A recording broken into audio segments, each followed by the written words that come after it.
क्रांती news, आवाज सर्वसामान्यांचा।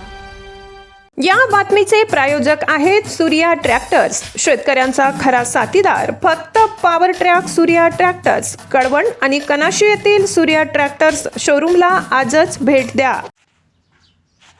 सिंदेवाहीत अवैध रेती तस्करीवर महसूल विभागाची धडक कारवाई। पळसगाव जाट येथे एक ब्रास रेतीसह ट्रॅक्टर जप्त, तस्करांमध्ये धडकी।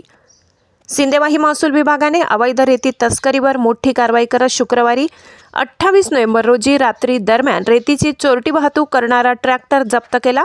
या धडक कारवाईमुळे परिसरातील अवैध रेती तस्करांचे धाबे दणाणले।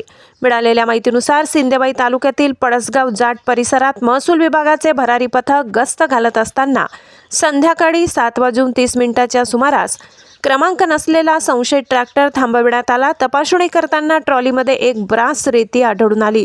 ट्रॅक्टर चालकाकडे रेती वाहतुकीचा कोणताही वैध परवाना नसल्याचे समोर आल्यानंतर पथकाने तात्काळ ट्रॅक्टर जप्त करून तहसील कार्यालयाच्या आवारात जमा केला। ही कारवाई नायब तहसीलदार मंगेश तुमराम तसेच सहाय्यक महसूल अधिकारी दिनेश पुजारी यांच्या नेतृत्वाखाली करण्यात आली। महसूल विभागाच्या या गस्तीमुळे अवैध रेती तस्करीवर मोठा आळा बसण्यास मदत होणार आहे। जिल्हा प्रतिनिधी अमान कुरेशी, महाराष्ट्र क्रांती न्यूज, चंद्रपूर। अशाच नवनवीन बातम्या पाहण्यासाठी आमच्या महाराष्ट्र क्रांती न्यूज या YouTube चॅनलला लाईक करा, सबस्क्राईब करा आणि बेल आयकॉनला प्रेस करा।